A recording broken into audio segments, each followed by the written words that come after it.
시편 129편 1절에서 8절 말씀입니다. 성전에 올라가는 노래. 이스라엘은 이제 말하기를 그들이 내가 어릴 때부터 여러 번 나를 괴롭혔도다. 그들이 내가 어릴 때부터 여러 번 나를 괴롭혔으나 나를 이기지 못하였도다. 밭가는 자들이 내 등을 갈아 그 고랑을 길게 지었도다. 여호와께서는 의로우사 악인들의 줄을 끊으셨도다. 무릇 시온을 미워하는 자들은 수치를 당하여 물러갈지어다. 그들은 지붕의 풀과 같을지어다. 그것은 자라기 전에 마르는 것이라. 이런 것은 베는 자의 손과 묶는 자의 품에 차지 아니하나니 지나가는 자들도 여호와의 복이 너희에 있을지어다 하거나 우리가 여호와의 이름으로 너희에게 축복한다 하지 아니하느니라. 아멘. 20의 표저도 성전에 올라가는 노래 되어 있죠. 다른 번역을 보면 성전에 올라가는 순례자의 노래. 이 시를 지은 사람이나 또는 이 시를 부르는 자들이 이제 성전에 올라가면서 그렇게 노래를 부르는 거죠. 그 노래의 내용은 뭐 간단합니다.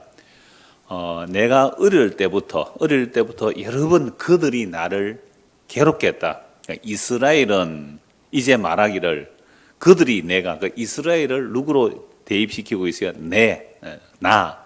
이스라엘과 나를 같이 보이죠. 이스라엘은 이제 말하기를 그들이 내가 어릴 때부터 여러 번 나를 괴롭혔다. 그들이 내가 어릴 때부터 여러 번 나를 괴롭혔으나 나를 이기지 못하였다라고 말합니다. 그 이유는 여호와께서 의로우시기 때문에 그렇죠.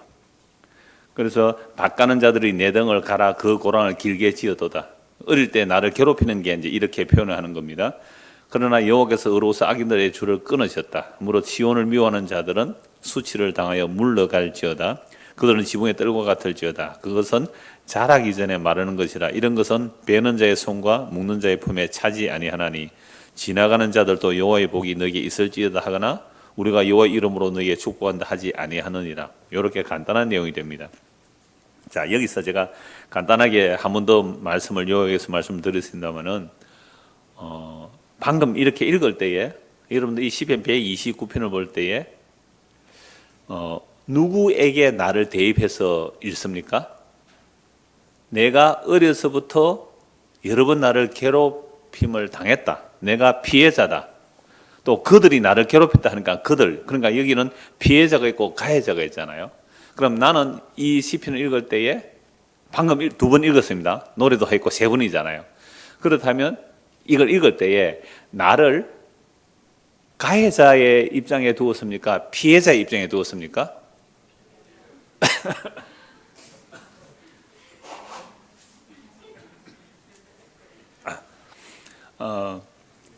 제가 갑자기 목이 팍 메일 때가 있거든요. 그래가 뭐 2주 전인가 제가 그 목이 탁 울먹하니까 감동받아 울었는지 아니면 마누라가 없어서 울은지 이러시던데 갑자기 소리가 하다가 눈이 말고 목이 메이면 그렇게 이해해 주시기 바랍니다. 다시요. 중간에 오늘 아무래도 몇 번 그럴 것 같은데 시편 129번 딱 읽을 때에 내가 피해자이냐 아니면 가해자이냐 우리는 항상 어디에 대입을 시키죠? 자기가 피해자에 대입을 시킵니다. 왜요? 나는 괴로움을 많이 당했다는 거죠. 그러니까 우리가 성경을 보든지 영화를 보든지 소설을 보든지 모든 주인공에 자기를 대입시키잖아요.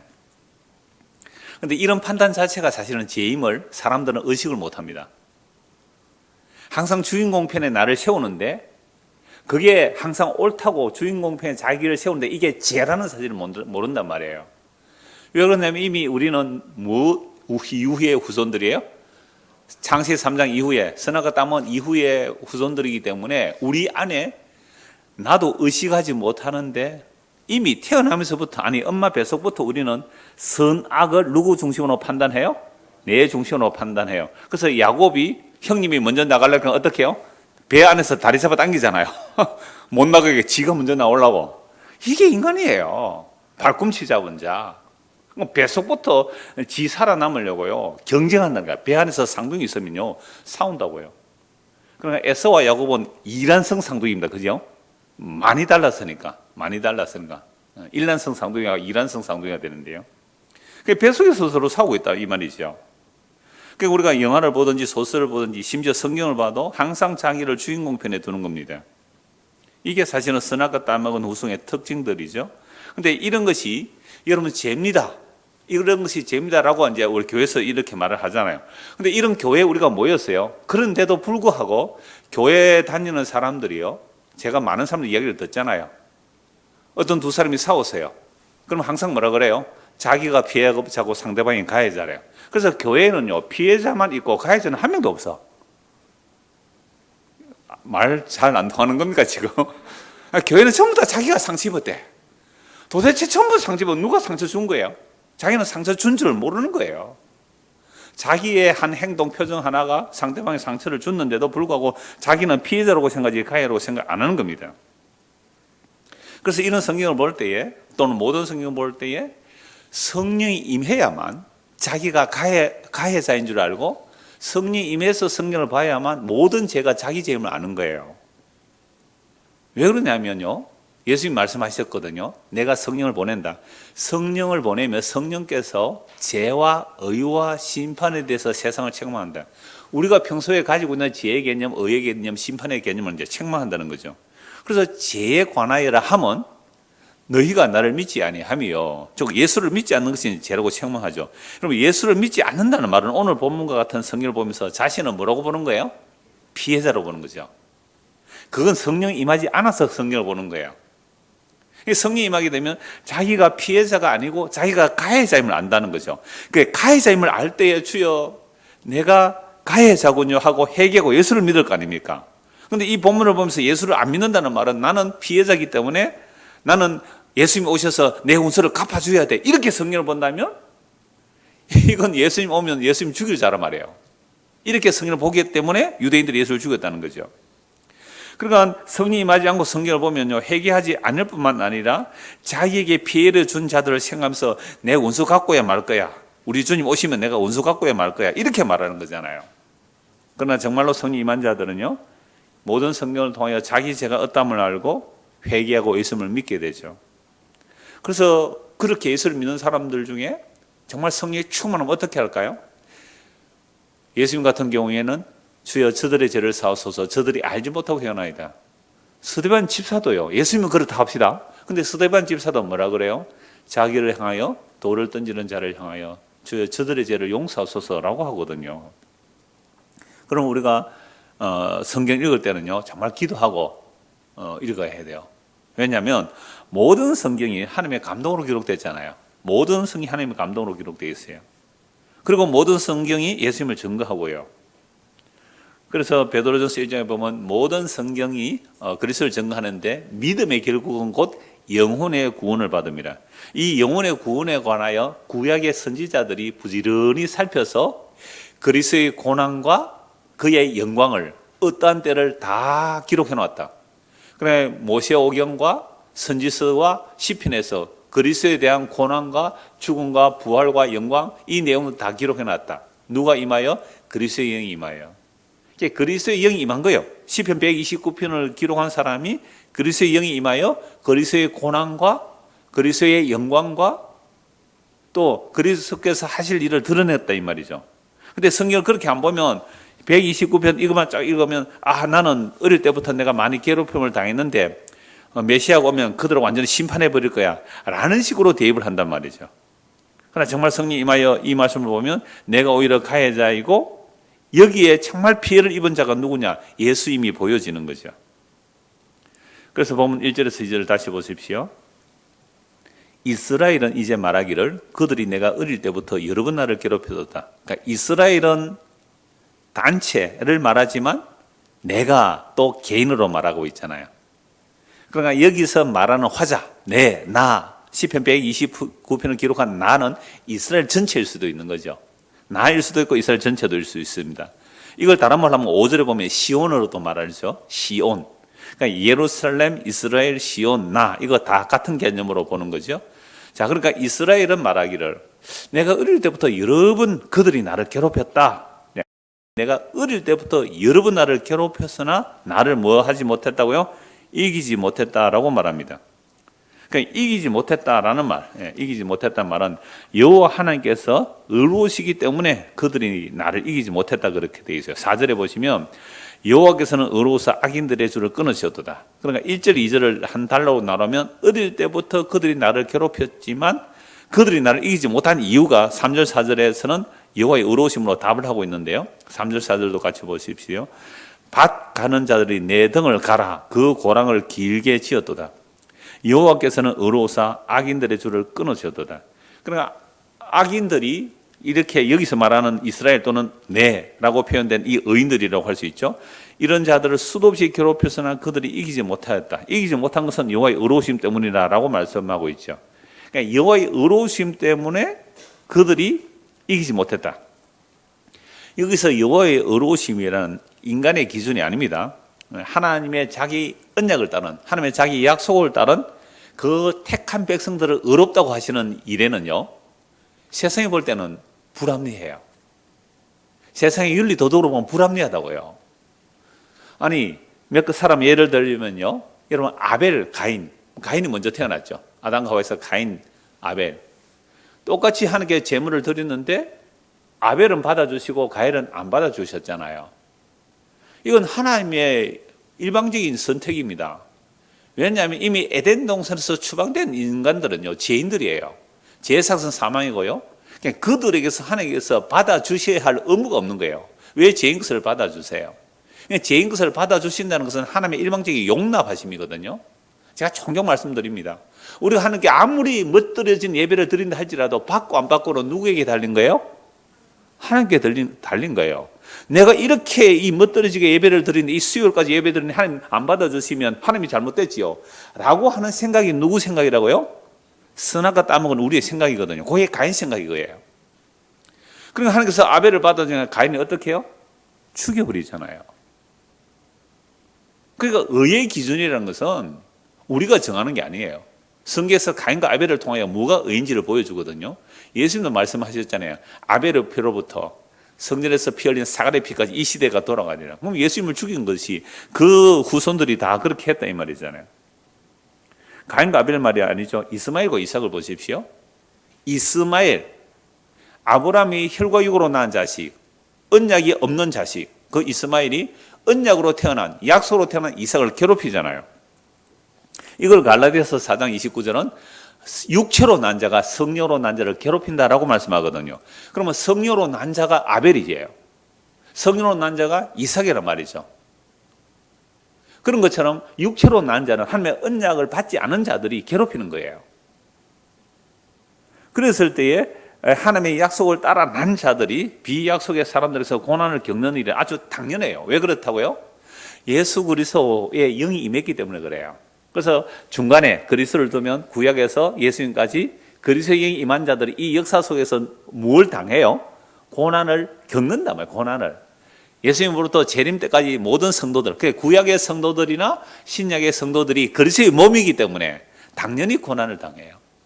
요한복음 15장에서 예수님께서 말씀하셨잖아요. 너희가 세상에 속했다면 세상이 너희를 사랑할 것이나 그러나 내가 너희를 세상에서 택하여 너희를 나의 것으로 만들었기 때문에 세상이 너희를 미워한다. 세상이 너희를 미워하면 놀라지 말고 세상이 먼저 나를 미워한 것을 알라. 너희가 세상에 택함을 입었다면 반드시 세상은 너희를 미워할 거야 라고 말씀하셨단 말씀이죠. 자, 그래서 1절 2절 다시 한번 보십시오.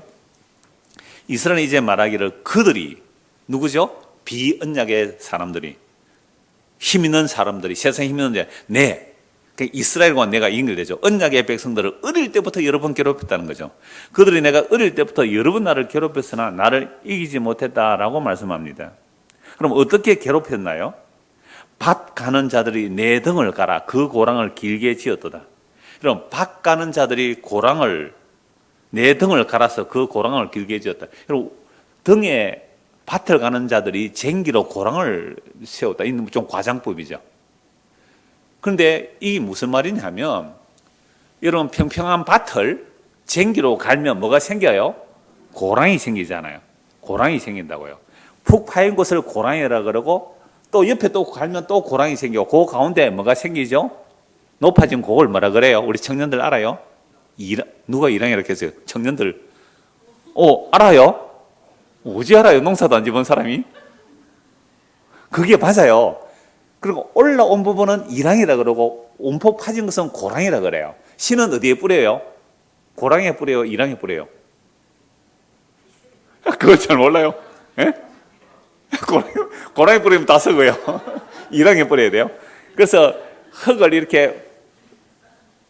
모아둔 그 부분은 이랑이라 그러고요. 밑에 파지면 고랑이라. 그러니까 고랑이에 물을 흘러가고 이랑에 씨앗을 뿌리는 거예요. 그러니까 이랑은 뭐 겐또로 마신 것 같아요. 하여튼 쟁기를 가지고 땅을 갈면 고랑이 생기잖아요. 그런데 사람의 등에다가 쟁기를 갈듯이 고랑이 생겨버렸다. 이게 뭔 말일까요? 사람의 등짝에 고랑이 생겼다는 말은, 여러분 옛날 영화 보면 그 노예들을 어떻게 다스립니까? 채찍으로 다스리잖아요. 채찍으로 쫙 때리면요, 그 채찍 끝에는 쇠붙이 같은 거나 또는 뼈 조각을 붙여서 한번 등을 벗겨요. 등을 한번 찌면 살점이 쭉 찢어지면서 붉은 줄이 쫙 나오죠. 등에 뭐가 생겨요? 고랑이 생겨버린 거예요. 엄청난 고통과 재난이에요.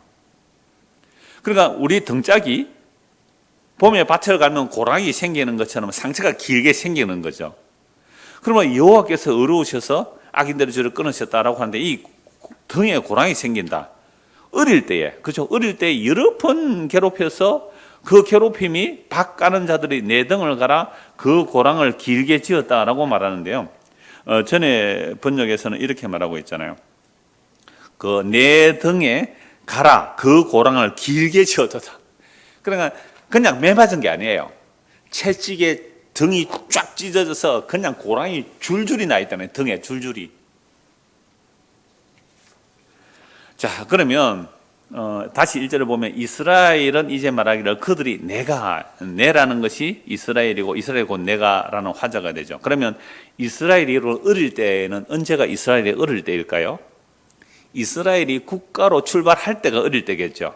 그래서 아브라함과 이삭과 야곱에게 하나님이 약속하신 대로 아브라함이 말씀하시죠. 네 후손이 4대 만에 이 땅에 오리라 하고, 이삭과 야곱의 후손, 야곱의 아들들, 자녀들 70명이 애굽에 내려갑니다. 애굽에 내려서 막 인구가 번성하죠. 요셉이 죽고 나자 애굽 사람들이 히브리 사람들을 노예로 부립니다. 특히 출애굽 직전에는요, 더욱 핍박이 가중합니다. 그래서 강제 노역을 시키는데 말 안 들으면 어떻게 해요? 채찍을 때립니다. 고대의 채찍이라는 것은 그냥 몽둥이가 아니에요. 가죽끈 같은 거거든요. 그걸로 노예들의 등을 후려 때리죠. 그러니까 이렇게 채찍에 맞으면 등에 뭐가 패여요? 고랑이 쭉쭉쭉 자국이 생기겠죠. 어릴 때부터 그렇게 괴롭힘을 받았지만 결국 그들이 이기지 못하고 그들의 줄을 끊어버리고 출애굽시키시잖아요. 고랑에 줄이 나지만 그 줄을 끊어버리고 여호와께서 악인들의 줄을 끊어버리죠. 그게 출애굽 사건이에요. 어릴 때에 애굽에서입니다. 어릴 때 애굽에서. 어릴 때부터 고난을 당했단 말이죠, 이스라엘 백성들이. 그러나 하나님의 약속 때문에 그 종의 쇠사슬, 그 바로 왕의 그 고난 가운데서 10가지 재앙을 통하여 마지막 6월절 어린이의 피를 바르고 출애굽시켜내죠. 이게 여호와의 의로움이죠. 이것으로 악인들의 줄을 끊고 출애굽시킵니다. 그러면 어릴 때면 이제 청년의 때면 언제일까요? 이스라엘이 청년의 때. 참 재미있는 표현이 있는데요. 예레미야 2장을 한번 보십시오. 이사야 다음에 예레미야 2장 2절.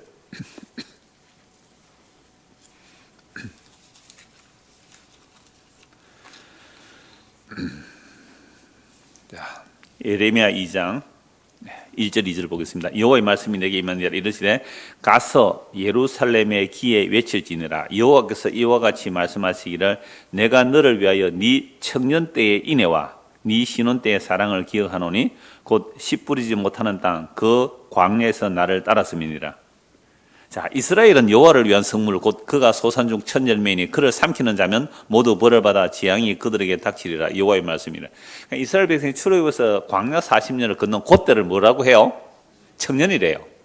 그러면 어릴 때는요, 애굽에서 종살이 할 때, 그러니까 애굽에 종살이 할 때 어릴 때인데 어린양의 피로 구원해내어서 광야에 나오세요. 그때는 청년이에요. 그 청년의 때를 뭐라 그래요?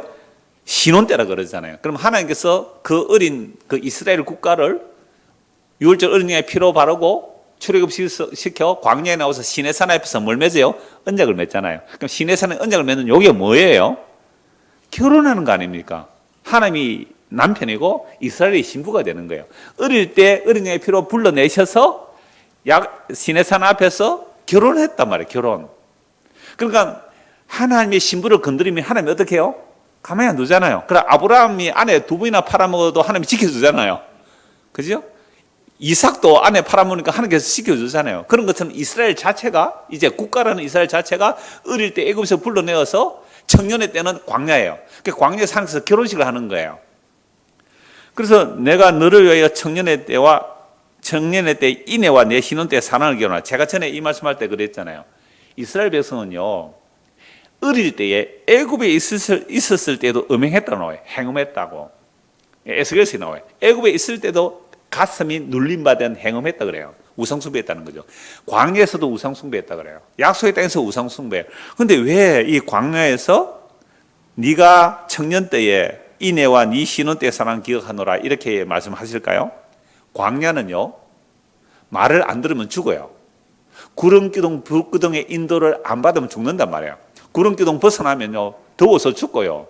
불기둥 벗어나면 추워서 죽는 거예요, 광야에서. 그러니까 어쩔 수 없이 갔는데 그걸 말한다고요?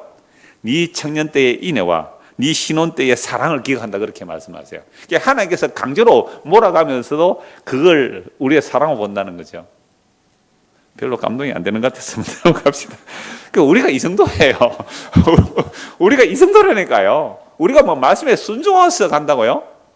우리 순종 못해요. 지사님 히터 좀 꺼버리십니다.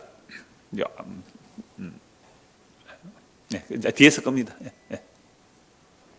많이 안 춥죠? 네. 광야 아니니까요. 자, 그래서 어릴 때라는 것은 자, 애굽에 있을 때 그때부터 채찍이 맞아요. 등짝이, 그죠? 노예로 채찍이 맞아요. 그들을 어린이의 배로 구원해낸다는 거죠. 왜요? 아브라함, 이삭, 야곱이 약속한 대로. 그래서 청년의 때는 언제라고요? 예, 광야 시대요. 시내산에 왔어요. 시내산에서 이제 결혼을 하는 거죠. 자, 그런데 그 신부를 건드리면 3절에 보세요. 에레미야 2장 3절에 이스라엘은 여호와를 위한 성물 곧 그의 소산으로 첫 열매니 다른 말하면 하나님의 신부이니 그를 삼키는 자는 모두 벌을 받아 재앙이 그들에게 닥치리라. 그러니까 아말렉이 공격하다가 망하잖아요. 심판당하잖아요. 그런 것처럼 시편 129편 다시 보십시오. 자, 이제 3절 밭가는 자들이 내 등을 가라. 어릴 때입니다. 애굽에서요. 종으로 살았단 말이에요. 고랑을 길게 지었도다. 여호와께서는 의롭다는 것이 뭐예요? 아브라함과 이삭과 야곱에게 약속하신 그 약속을 이루어내시는 의로우신 여호와 하나님께서 그 애굽의 줄을, 노예의 줄을, 죄의 줄을 끊어버리고 출애굽시켰어요. 뭐 하려고요? 결혼하려고. 자기 신부 삼으려고. 그래서 시내산 앞에서 결혼을 하잖아요. 근데 결혼했는데 어떻게 해요? 이스라엘 백성들이? 순종해요? 안 해요? 안 해요. 그래서 예레미야 31장에 보면 내가 남편이 되어 너희의 손을 잡아 이끌어냈는데도 너희는 내 말을 안 들었다. 그래서 말씀을 어디에 기록한다고요? 마음에 기록하겠다는 새 언약을 말씀하시잖아요. 자, 그래서 5절 보십시오. 무릇 시온을 미워하는 자들은 수치를 당하여 물러갈지어다. 이거 예레미야 2장 방금 3절이니까 하나님의 신부를 건드리면요 가만히 안 두는단 말이죠. 그래서 시온을 미워하는 자들은 수치를 당하여 물러간다라고 말씀하고 있습니다. 그래서 이스라엘은 어릴 때 애굽에서부터 여러 번 괴롭힘을 받았죠. 그 어린 이스라엘이 유월절 어린 양의 피로 이스라엘은 국가로 출발합니다. 그리고 시내산에서 청년의 때 이제 결혼식을 하는 거죠. 자, 이렇게 된 이스라엘 백성들이요, 여러 괴롭힘을 받는데 때로는 이유 없이 적들에게 괴롭힘을 당하죠. 출애굽했을 때에 광야에서 누가 공격합니까? 아말렉 군대가 이유 없이 공격하는 거예요. 자, 그런데 문제는 이스라엘 백성들이 여러 가지 괴롭힘을 당하는 것은 하나님의 약속을 믿지 못하여 우상 숭배함으로 징계받는 괴롭힘을 또 당합니다. 그러나 그리스도의 하나님의 신부가 바람을 피우면 하나님이 가만히 안 두잖아요. 그래서 바람 피우는 그 대상들도 심판하지만 그 자기 아내도 심판하신단 말이죠. 예, 그렇게 하나님께서 다루어 가신다는 겁니다. 그래서 무릇 시온을 미워하는 자들은 수치를 당하여 물러갔다라고 말씀합니다. 자, 그러면 왜 시온을 미워할까요? 왜 시온을 미워할까요? 아까 1절에서 2절 본 것처럼 이스라엘 곧 내라고 하는 그를 미워하는 이유가 뭘까요? 하나님의 일방적인 택하심이죠. 그래서 제가 가인과 아벨, 이스마엘과 이삭을 말씀드렸는데요. 수많은 나라 가운데 하나님께서 이스라엘을 택하게 내시니까 주변의 나라가 이유 없이 미워합니다. 이유 없이. 그래서 아벨을 하나님께서 택하시면 가인이 죽여버리잖아요. 이스마엘이 이삭을 괴롭히고 또 에서가 야곱을 괴롭히잖아요. 공격하잖아요. 그러므로 하나님의 일방적인 택하심을 입으면 주변에서 이유 없이 막 미워합니다. 우리가 지난주 오후에 보았던 요셉도 한번 생각해 보십시오. 요셉의 아버지 야곱이 편애하죠. 그러니까 뭐 색동 옷을 입히고 하니까 형들이 미워하지만 그렇다고 죽입니까? 죽이진 않잖아요. 야곱이 사랑하는 라헬에게 늙음하게 태어난 그 요셉을 사랑해서 채색 옷을 입히지만 형들이 그것 때문에 미워하지요. 또 형들을 고자질할까 미워하지만 그것 때문에 요셉을 죽이진 않거든요. 언제 요셉을 죽입니까? 두 번 꿈을 꾸죠. 하나님의 계시를 받았단 말이죠. 하나님의 계시를 받아가 형들이 또는 부모 형제가 자기가 절한다는 그 계시를 말하니까 죽여버리잖아요. 꿈꾸는 자가 오도다 저들을 죽여버려서 어떻게 되는지 보자. 실제 죽은 게 하나 진비 없죠. 노예로 팔아버렸으니까요. 하나님의 일방적인 선택이 일어나면 그런 하나님의 일에 반발하는 모습이요, 까닭 없이 미워하는 일이 일어나죠. 그래서 시편에 굉장히 많이 나오는데요. 찾지 마시고 그냥 제가 한번 읽어드릴게요. 시편 35편 7절, 19절, 69편 4절, 109편 3절 이 4절을 제가 연속으로 연결해서 한번 읽겠습니다. 그들이 까닭 없이 나를 잡으려고 그들의 그물을 웅덩이에 숨기며 까닭 없이 내 생명을 해하려고 함정을 파사오니 부당하게 나의 원수된 자가 나로 말미암아 기뻐하지 못하게 하시며 까닭 없이 나를 미워하는 자들이 서로 눈짓하지 못하게 하소서. 까닭 없이 나를 미워하는 자가 나의 머리털보다 많고 부당하게 나의 원수가 되어 나를 끊으려는 자가 강하였으니 내가 빼앗지 아니한 것도 물어주게 되었나이다. 또 미워하는 말로 나를 두르고 까닭 없이 나를 공격하였습니다. 지금 이 4곳의 성경을 연속해서 읽었는데요. 전부 다 까닭 없이 나를 미워하는 거예요. 여러분 까닭 없이 미워해요. 이유 없이 공격해요. 까닭 없이 나를 미워하는 자가 얼마나 많아요? 나의 머리털보다 많대요. 머리털 몇 개인지 아세요? 12만 5,700개래요. 그 머리털 보통 한 10만 개 넘는데요. 머리털 하나가 사람의 머리털 10만 개가 넘는데요. 머리털 하나 심으면 한 개 3,000원, 5,000원이에요 요새. 이건 얼마나 부자인지 아세요? 머리카락 하나가. 머리털보다 적들이 많대요. 그러니까 부당하게 나의 원수가 되어 나를 끊으려고 내가 잘못하지도 않았는데 빼앗을 때 물어주게 되는 이런 일을 당한단 말이에요. 왜 이런 일을 당할까요? 그게 그리스도의 몸으로 부름을 받았기 때문에 그래요. 그래서 구약의 성도나 신약의 성도들 가운데 고난 없는 자는 한 명도 없습니다. 반드시 까닭 없는 고난을 닥치게 돼 있어요. 물론 대부분의 고난은 자기들이 잘못해서 징계의 고난이지만 그러나 까닭 없는 고난도 상당히 많이 나온단 말이죠. 자, 그래서 다시 5절 한번 보십시오. 무릇 시온을 미워하는 자들은 수치를 당하여 물러갈지어다. 자, 시온을 미워하는 어떤 자들은 지금 살펴보았죠. 시온, 예루살렘, 곧 나라고 하는 화자, 그가 바로 예수 그리스도로 보아야 되죠. 그러므로 그리스도에 임한 구약의 성도나 신약의 성도들은 다 그리스도와 같이 까닭 없는 미움을 받게 돼 있어요. 이러면 되게 억울하죠. 내가 잘못한 것도 없는데 물어주는 경우 여러분 당해보셨나요? 내가 빼앗아 오지 않는 내가 손해보는 거 굉장히 억울할 거예요. 까닭 없이 미움을 당하고 까닭 없이 뭐 손가락질을 받는다. 나는 잘못한 거 없는데 그럴 때 되게 억울해할 거예요. 그때 아까 제가 말씀드렸죠. 요한복음 15장에 포도나무가 가지에 붙어 있어야 되잖아요. 포도나무에 붙어 있는 그 가지는 포도나무 함께 직업을 당하는 거예요. 오히려 욕 안 얻어먹으려면 어떻게 하면 돼요? 포도나무에서 떨어지면 돼요. 우리가 그리스도의 몸으로 부름을 받았다면 이건 뭐 예외가 없습니다. 구약이나 신약이나 까닭 없는 고난을 받게 돼 있어요. 물론 우리가 잘못해서 미움받은 것은 당연하죠. 그런데 믿음으로 말미암아 미움을 받는 일이 일어난다면요, 결국 그를 미워하는 자들이 심판받아요. 그러니까 서대반 집사를 죽일 때에 바울이 죽이잖아요. 그 바울은 누구를 핍박한 거예요? 예수를 핍박하죠. 그래서 주님께서 사울아 사울아 네가 왜 나를 핍박하느냐라고 말씀하거든요.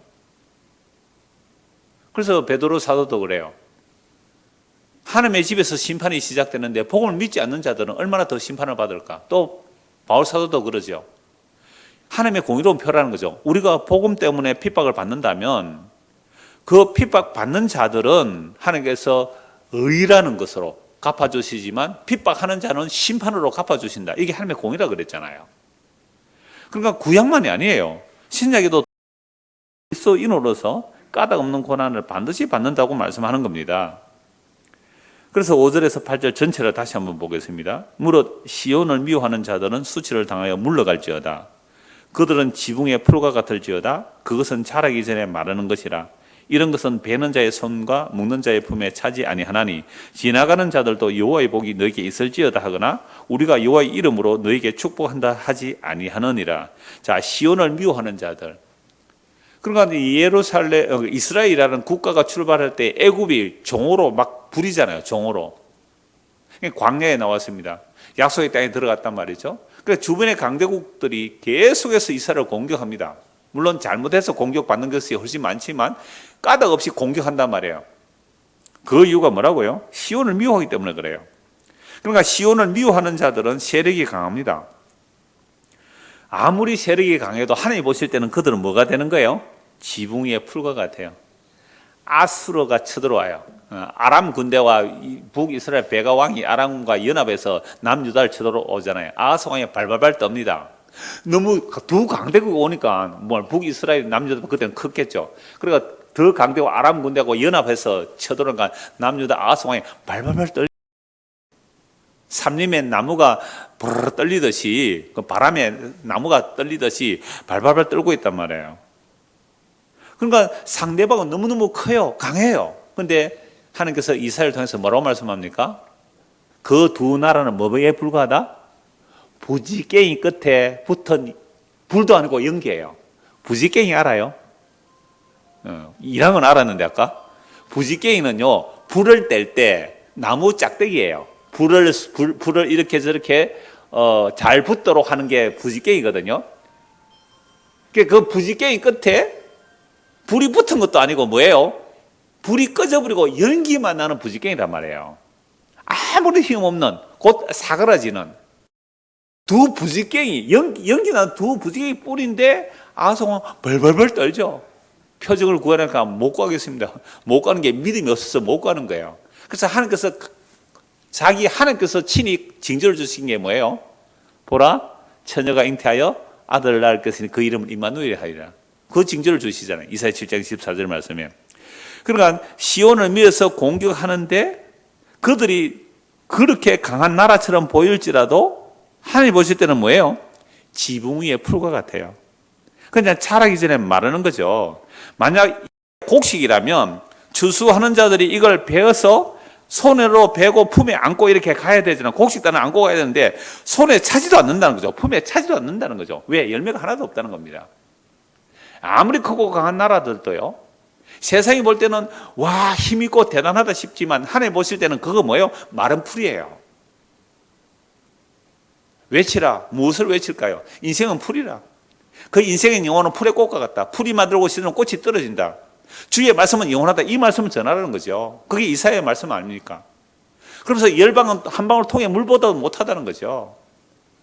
그럼 보이저라는 우주 망원경이 있어요. 그 우주 탐사서 보이저 1호, 보이저 2호가 나갔는데요. 칼 세이건 그 사람이 우주과학자잖아요. 그 사람이 제안해서 보이저호에서 수십억 킬로 지구에서 벗어나서 거꾸로 사진을 한번 찍자 그랬어요. 그래 거꾸로 한 사진을 찍었는데 우주 먼지, 태양빛이 비치는 그 우주 먼지 속에서 지구가 살짝 보이는데 창백한 푸른 별, 너무너무 작아요. 먼지에 우주 먼지. 그런데 이사야 성이 이미 말씀하고 있거든요. 이 열방이 떠오르는 그 먼지 하나에 불과하다고요.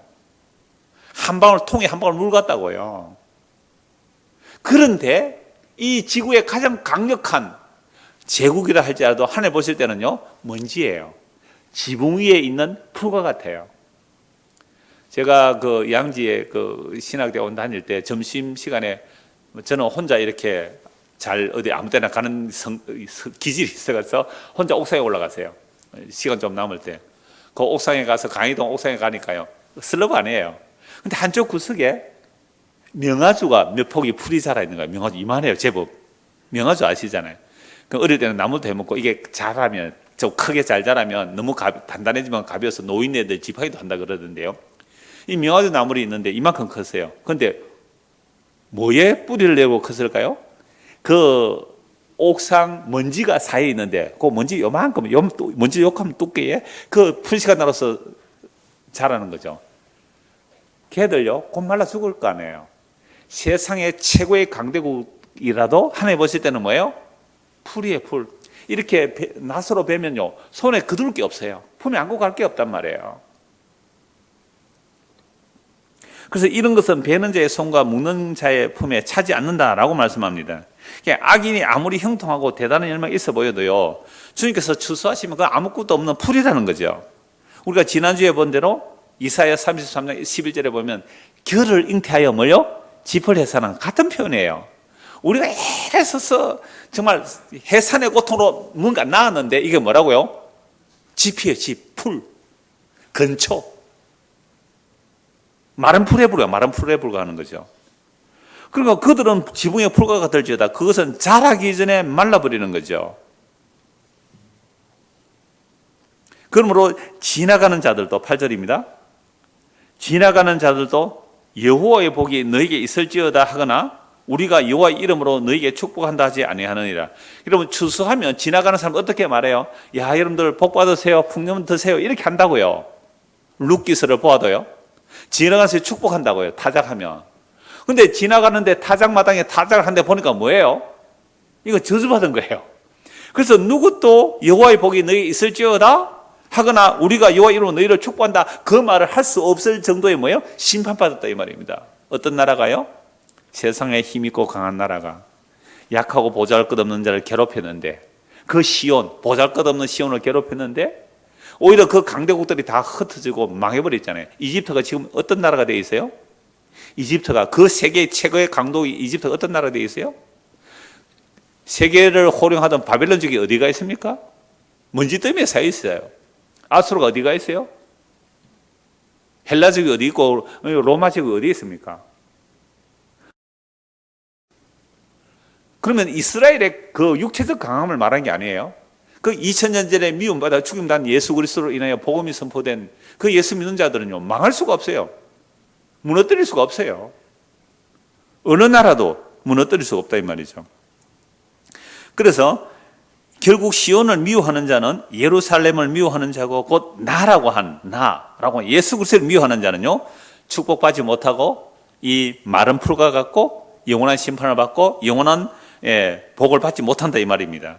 이 영원한 복이 뭐예요? 무슨 복일까요? 세상에 믿지 않는 자들이 더 흥왕하고 잘 삽니다. 강하고 힘이 있어요. 그러나 이 복을 받지 못한다는 말은 영원한 생명의 복을 받지 못하는 것이죠. 자, 이사야 50장을 한번 보십시오. 제가 이 말씀을 보다가 정말 이사야 50장하고 어떻게 이렇게 거의 내용이 뭐 단어는 달라요. 그러나 참 내용이 참 비슷한 것을 보았는데요. 이사야 50장 한번 보십시오. 이사야 50장 5절입니다. 4절부터 제가 읽을게요. 주 여호와께서 학자들의 혀를 내게 주사 나로 공고한 자를 말로 어떻게 도와줄 줄 알게 하시며 아침마다 깨우치되 나의 길을 깨우치사 학자들같이 알아듣게 하시도다. 주 여호와께서 나의 길을 여셨으므로 내가 거역하지도 아니하며 뒤로 물러가지도 아니하며. 여기서 물론 이사야 선지자가 말하는 것 같지만 이 그리스도의 영이 뭐예요? 그리스도의 이야기를 하는 거예요. 주 여호와께서 나의 길을 여셨다는 거죠. 그래서 내가 거역하지도 아니하며 뒤로 물러가지도 아니하고 여호와의 말씀에 뭐 했다고요? 순종했다는 거죠. 그냥 말씀을 알아듣고 또 그 말씀을 잘 깨닫게 해달라고도 하지만 5절에 주 여호와께서 나의 길을 여셨으므로 내가 거역하지도 아니하며 뒤로 물러가지도 아니했다. 그럼 하나님 말씀에 순종한 결과가 뭐냐? 6절입니다. 같이 한번 읽을까요? 나를 때리는 자들에게 내 등을 맡기며 나의 수임을 뽑는 자들에게 나의 뺨을 맡기며 모욕과 침뱉음을 당하여도 내 얼굴을 가리지 아니하였느니라. 여호와의 말씀에 뭐 했다고요? 주께서 내 길을 열어주셔서 내가 거역하지 않고 그 말씀에 순종하였더니 그 순종이 뭐라고요? 때리는 자들에게 내 등을 내어 맡겼다. 그럼 등에 뭐가 생기겠어요? 고랑이 파이겠죠. 고랑이.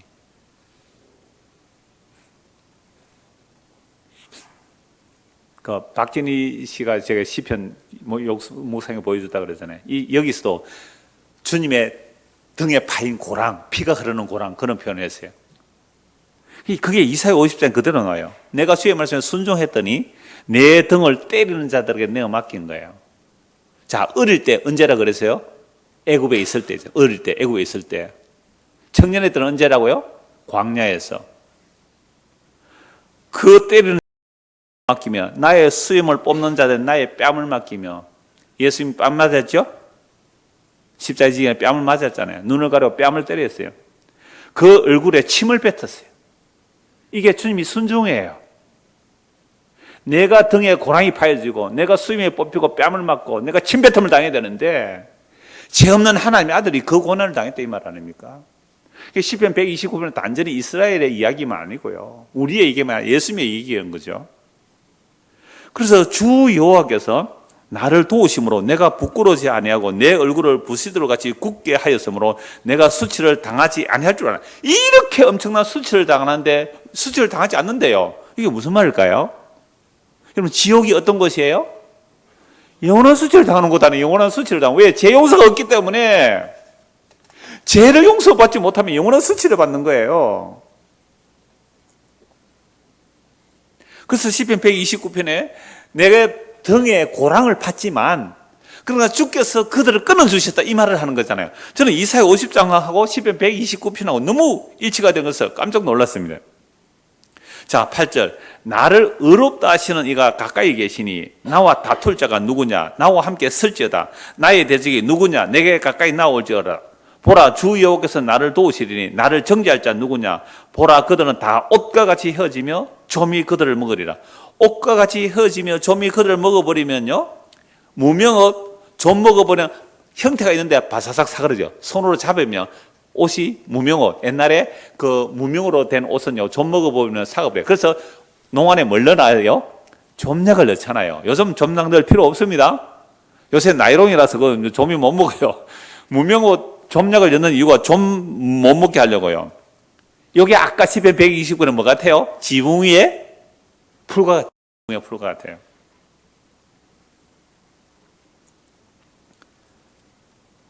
그 다음에 10절 보십시오. 너희 중에 여호와를 경외하며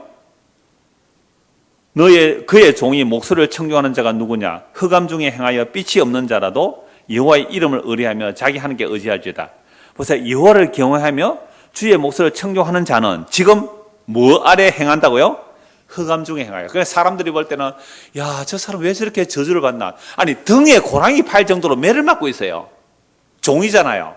채찍이 맞아요. 왜 저렇게 흑암 중에 행하나? 빛이 없는 삶이에요. 빛이 없는 삶이에요. 빛이 없는 자라도 뭘 하라고요? 여호와의 이름을 의뢰하며 자기 하나님께 의지할지어다.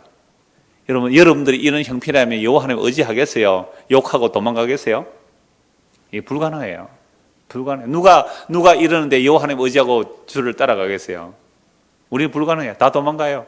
십자에서 다 도망가요. 그래서 예수님 홀라 채찍에 맞잖아요. 옛날에 그 무슨 영화예요? 컴패션입니까? 그 영화 보면요, 얼마나 채찍으로 예수님을 덩어리를 칩니까? 정말 고랑이 덩어리만 나세요. 온몸에 다 고랑이 나요.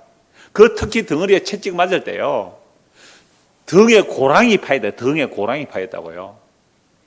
예수의 등에 고랑이 파였다고요. 그 예수를 보고 누가 빛이라고 봤을까요? 전부 흑암이죠. 저주받았다고. 빛이 없어요. 무슨 빛이에요 그게?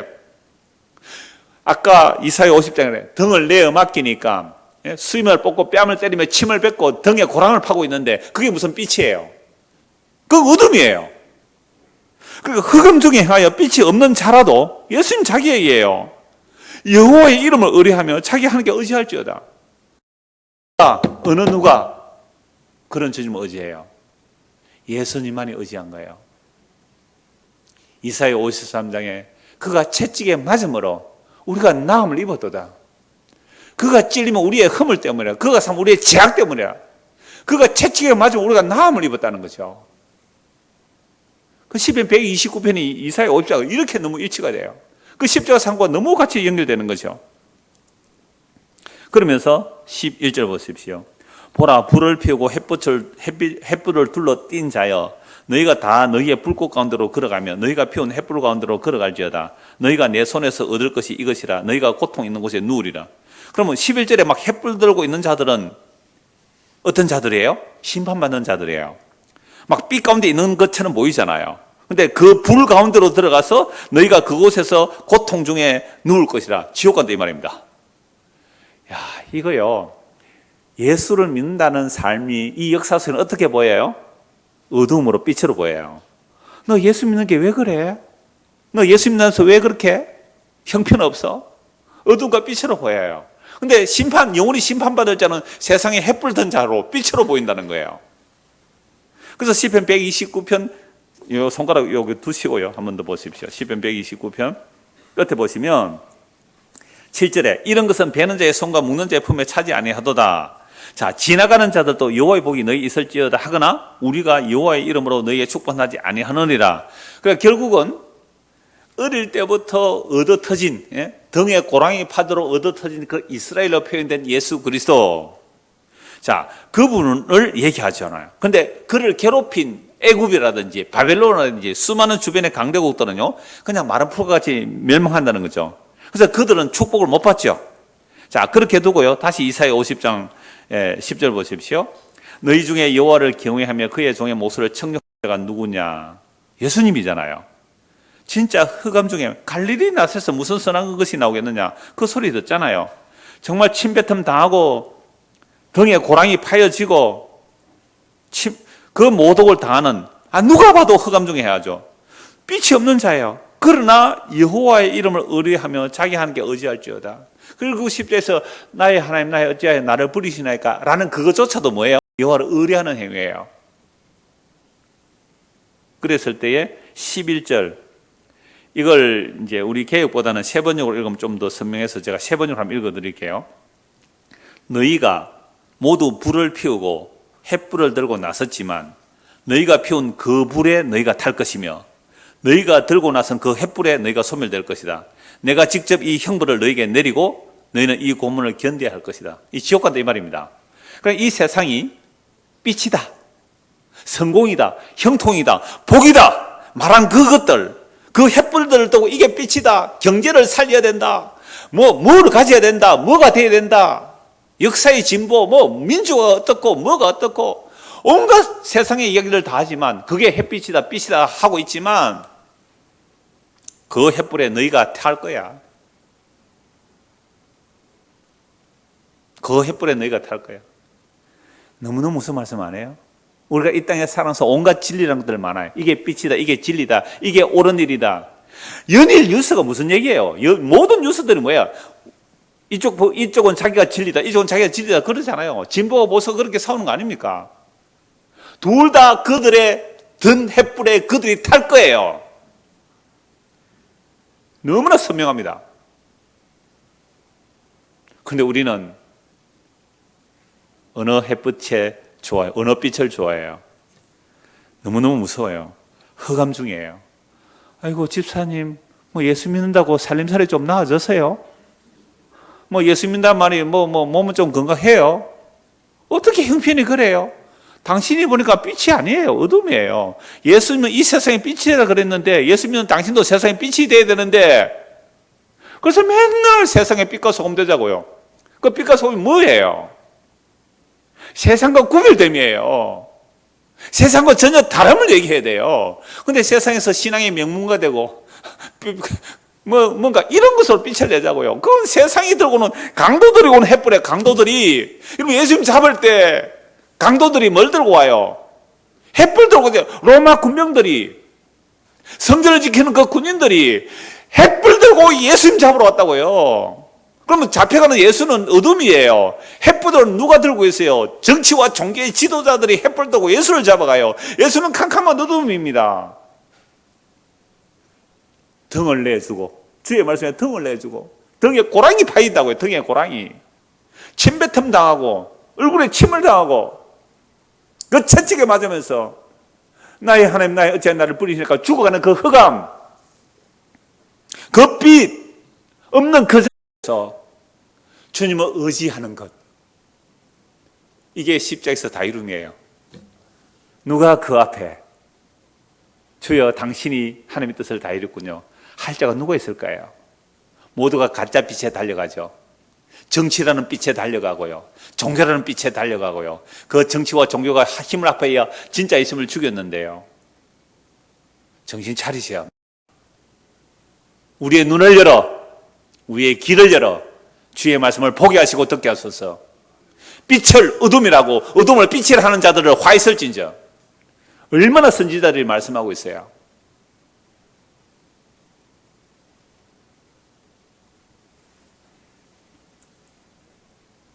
마태복음 한 권 보고 말씀 마무리하겠습니다. 마태복음 2장 13절입니다. 마태복음 2장 13절. 그들이 떠난 후에 주의 사자가 요셉에게 현모하여 이르되 헤롯이 아기를 찾아 죽이려 하니 일어나 아기와 그의 어머니를 데리고 애국으로 피하여 네가 내게 이르기까지 거기 있으라 하시니 요셉이 일어나서 밤에 아기와 그의 어머니를 데리고 애국으로 떠나 헤롯이 죽기까지 거기 있었으니 이는 주께서 선지를 통해 말씀하신 바 애굽으로부터 내 아들을 불렀다 함을 이루려 하심이라. 오늘 모든 말씀의 결론입니다. 자, 시편 129편에서 이스라엘, 시온, 나로 언급된 그 나가 누구예요? 예수님이죠. 그런데 예수님께서 헤롯을 피하기 위하여 애굽에 가신 이유가 뭘까요? 호세아 11장 1절의 말씀을 이루기 위하여 내려가시죠. 호세아 11장 1절에 보면 이스라엘을 내가 어려서 애굽에서 불러내었다 하시거든요. 호세아 11장 1절 그 말씀이에요. 애굽으로부터 내 아들을 불렀다. 이거 잘라 넣었는데요. 원래 호세아서 11장 1절에 보면 애굽에서 어렸을 때 내 아들을 불러냈다 이렇게 되어 있어요. 애굽에서 어렸을 때 내 아들을 불러냈다. 그러니까 출애굽을 예수님은 지금 일부러 베들레헴에서 태어나신 분이 어디로 들어가신다고요? 애굽으로 들어가요. 왜요? 이스라엘이 어렸을 때 그 일을, 예수님이 어렸을 때 그 등에 채찍 맞는 그 일을 애굽에 가시는 거예요. 애굽에서 헤롯 죽었을 때 다시 오시잖아요. 그래서 오셔서 공생의 때에 광야 40일 동안 뭐 해요? 시험 받으시잖아요. 광야, 그 청년의 때예요. 청년의 때. 그래서 그 청년의 때에 십자가를 지시잖아요. 예수님께서. 그 등에 고랑이 파여지잖아요. 보세요. 이 마태복음 2장 13절에서 이 15절의 말씀이 오늘 말씀드린 그 전체의 내용이 함축되어 있잖아요. 애굽으로 가서 어렸을 때 이스라엘을 불러냈다. 그 말씀을 이루기 위해서 헤롯이 죽이려 하고 천사들이 말해서 피나서 다시 돌아오잖아요. 내 아들을 불러내었다. 어렸을 때 애굽을 불러내었다. 자, 그런데요, 구약 성경 보면 이스라엘은 어릴 때도 음행했다고 에스겔서 23장 3절에 말씀해요. 이스라엘이 어렸을 때, 애굽에 있을 때도 그 가슴이 유방이 만져진 바 된 음행했다, 우상숭배했단 말이에요. 그리고 호세아 11장 1절에 이스라엘 어렸을 때 청년의 때를 이제 거치기 위해서 예수님 가시는데, 문제는요, 이스라엘 백성들은 시내산 앞에서 언약을 받는 순간에도 음행하잖아요. 무슨 음행해요? 금송아지 섬기죠. 가나안 땅에 들어와서 음행하죠. 그러니까 이스라엘은 어렸을 때도 음행하고 청년 때도 음행하는데 누구는 안 그래요? 예수님은 어렸을 때도 성령으로 잉태되셨고 그 광야 40년 그 청년의 때에 세 가지 시험을 말씀으로 물리치시잖아요. 그리고 말씀에 순종하여 등에 채찍을 맞는 거예요. 그 등에 고랑이 파이는 거예요. 그가 찔림은 우리의 허물 때문이요 그가 상 우리의 죄악 때문이라. 그가 징계를 받음으로 우리는 평안을 누리고 그가 채찍에 맞음으로 그 등짝에 고랑이 파임으로 우리가 나음을 받았어요. 이게 이사야 53장 5절 말씀이에요. 그럼 등에 고랑이 난 분은 예수 그리스도입니다. 그를 때리고 모욕한 자가 누구예요? 우리예요. 가해자가 우리라니까요. 왜요? 우리의 죄가 그를 죽였으니까. 우리의 죄가 그를 죽였죠. 누가 죽였어요? 우리의 죄가 그를 죽였으니까. 그러므로 우리의 죄가 그를 찔렀기에 그 찌른 분을 보고 통고하는 자들이 예수 믿는 자들이라고. 스가랴서 12장 10절에 그를 찌른 자들을 보고 통고할 것이라고. 요한복음 19장 30절에 그를 찌른 자가 보리라. 그가 찌른 자가 보리라. 요한계시록 1장 7절 마무리할게요. 한번 찾아봅시다. 요한계시록 1장 7절입니다. 요한계시록 1장 7절.